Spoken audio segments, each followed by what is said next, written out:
Welcome to the DraftKings wide receiver analysis for the wild card round. I'm Jason Gilbert at Gilbert11. With me is Justin Elick at Big Elite 42, who took a look at wideouts this week. And if you watched the FanDuel one, you maybe skipped to like minute 8.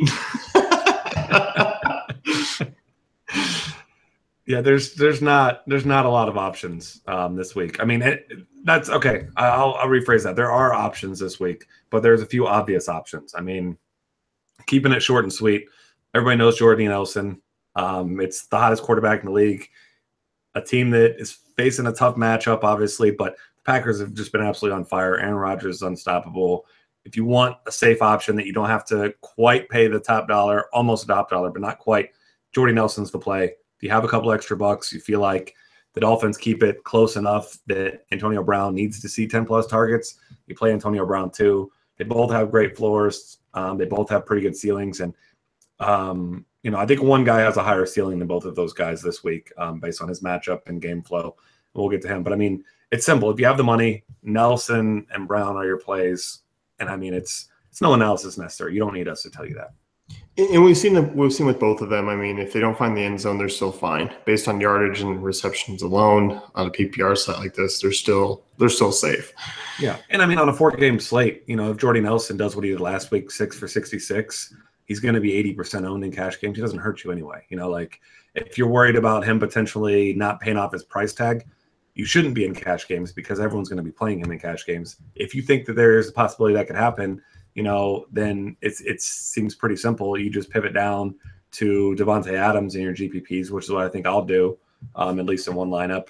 You hope that Adams gets the touchdowns. You imagine Nelson will probably still get the yardage, but like last week, Adams only had 31 receiving yards, but had 2 touchdowns and outscored Nelson by a good amount. So, that I think that's the viable pivot, but I don't think it's a bad idea, despite the tough matchup, to play both because still the second highest total on the slate. Giants defense, yes, they're good, but are they going to keep Aaron Rodgers from throwing 3+ touchdown passes? I don't see any way in hell he doesn't throw at least 3 touchdown passes. Yeah, I mean, it's so much different. We look at, if you're going back to that game and looking from earlier in the season, one, was Jordy Nelson even completely 100% healthy coming back? Probably not. Still getting back into the groove because, I mean, look at what he's done over the last, 10 weeks? I mean, he's been absolutely phenomenal. So, safe option there, and as Brown basically – Brown, I feel like I haven't used in a while. Like I haven't played him in a long, long time. Steelers haven't needed him. Le'Veon Bell's been doing so much because the first couple weeks that Bell came back, it was still the Brown show, and then now that Bell's back and getting huge volume, and the Steelers have been winning games. Like I won't say handily necessarily. I mean that Ravens game we saw was close, but then we saw Brown back to his normal numbers. I think it was 10 for 96 and a touchdown. But games where they're up big, you don't need Antonio Brown as much. So I do think he's going to have lower ownership this week than he should. But on a 4-game slate, Steelers are going to be the most popular stack, as they should be. So I think he's still going to see 60% ownership probably. Yeah, definitely. And then we kind of jump into the guy you were hinting at with the higher ceiling, OBJ. A little bit cheaper than Antonio Brown. Isn't more expensive than Jordy Nelson, but volume and just matchup alone, I mean, this is it. Yeah, I mean, he's the one top-tier guy that's in a potentially negative game flow this week, which has served him really well. I mean, last 2 games where they were down and ended up losing, he saw 36 targets in those 2 games, 20 and 16. So like we said in the other pod, we expect the Packers are going to be ahead in this game. And, Giants not very good, very inconsistent. They don't like to run the ball much anyway. He's just going to see just a ton of targets in this game. And I honestly would be surprised.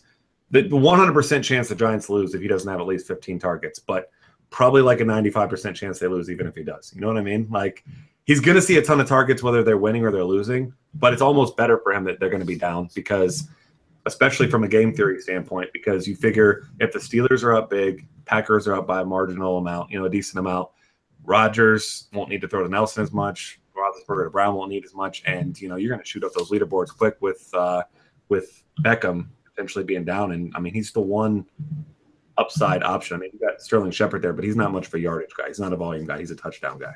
Right. And I mean, we're looking, we talked about him a little bit. Is he in play still here on DraftKings for you? Oh, yeah. Yeah. He's still a guy that I definitely like. I mean, he's not a guy. it's very unlikely he comes anywhere near that 100-yard bonus. I mean, obviously Beckham's much more likely to get that, but if you're the Packers, you can try to slow down Beckham. They don't have, you don't have a top tier cornerback that's going to be able to slow him down. I don't think that's going to happen, but try to get him off his game, because we've seen it before. The guy likes to throw temper tantrums. You get him upset, get him angry, get him a personal foul call, and you get in his head a little bit. It's possible you kind of, I won't say slow him down. I just don't see any way he gets shut down. But I do think, if you're in the red zone, who are you going to be looking at stopping? You're not scheming to stop Sterling Shepard. You're not scheming to stop the running game. You're going to try and stop Beckham.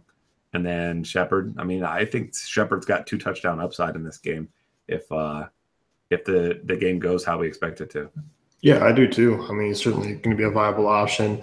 Get into value wideouts and looking at Kenny Stills. I mean, 3,800, big play upside. Is a guy who's found the end zone a couple times over the end of the season as well.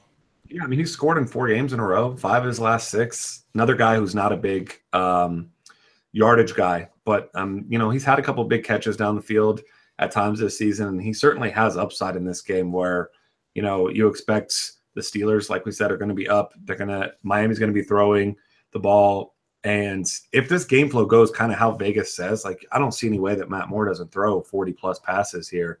So you could see, potentially 10-plus targets for any of, if not all 3 of Parker, Landry, and Stills in this one. So, volume alone, I think that all those Dolphins wide receivers are in play. And, for $3,800, $800 above minimum, I think that Stills is – if you're paying up for guys like Bell, which of course you are in cash games, I think Stills is the cheap cash game wide receiver that you need to put in there if you're trying to fit some top tier guys. Yeah, definitely. And then we look at Lions guy here, Anquan Bolden, 4K, a guy who obviously going to be looked at in the red zone. Even if you're not expecting Detroit to score much, it's still through the passing game. I think these guys are still viable options even with the matchup on paper not being as good as it is. Yeah, I mean, you got to deal with Richard Sherman. You're probably going to see Golden Tate seeing a lot of him. Marvin Jones will see some of him as well. Marvin Jones doesn't really have – he's got some playoff experience, but not playoff success at all. Who does as a former Bengal? Yeah, still a Bengal in my mind, which means he's going to lose this week, of course. But, Golden Tate's – I think he's obviously the better play of those 2. He's got playoff experience. He's had some success. But, I think Bolden's the guy that nobody's going to be really looking at. He scored a touchdown last week. Obviously, it was a garbage time touchdown. Doesn't really matter. But, he's got – how many years has he been in the league? 12 years? I mean, he's got a ton of playoff experience. He's a physical wide receiver, which neither Tate or Marvin Jones really are. Marvin Jones at times, but Tate's a wuss. We know that. He's not a physical wide receiver. Anquan Bolden's the guy. You don't count Anquan Bolden out when the game's on the line. You could see him going right at Richard Sherman and making a big catch for Matt Stafford, and Stafford being able to rely on him to make that catch. And I don't know that Tate or Jones is a guy I'd rely. I mean, if I got one catch, you got a 3rd and 8 or 4th and 8, the game's about to end, you're down by 7 points. Are you throwing the ball at Golden Tate? I'm not. Probably Zach Zenner, to be honest. Yeah, throw a little wheel route to Zenner, and he's probably going to score a touchdown. But I mean, of the wide receivers, though, if you got a diff one, that's fine. But Anquan Bolden's the guy I'm looking at in big situations here, and I think Stafford knows that too. Yeah, I like him. I mean, he's a guy who's got a ton of red zone looks this year. I don't mind Marvin Jones this week in terms of just a big play threat. I mean, Seattle has been vulnerable at times. We've seen a couple of guys beat him neat. I mean, J.J. Nelson of late is who I can remember. Saw a couple of guys in that Falcons game. It hasn't been the dominant, just automatically fade opposing offenses this year. Yeah, and I mean, just going back to that about the red zone targets, Anquan Bolden is among wide receivers number 2 in the league in red zone targets behind Jordy Nelson. Nelson's got 29, Bolden's got 22. Kyle Rudolph has more, but obviously he's a tight end. And then, inside the 10, he's got another 9 targets in there, which is still top 10 in the league. So, like you said, I mean, that's not an anecdotal thing. He gets looked at in the red zone all the time. And, I mean, he's a reliable guy. So I think he's the kind of sneaky guy for cheap, I think, that could win you a lot of money. Yeah, definitely. So definitely going to be looking at these guys this week. If you want to check out Justin's article, you can head over to DaveFantasyCafe.com, and we'll be back next week.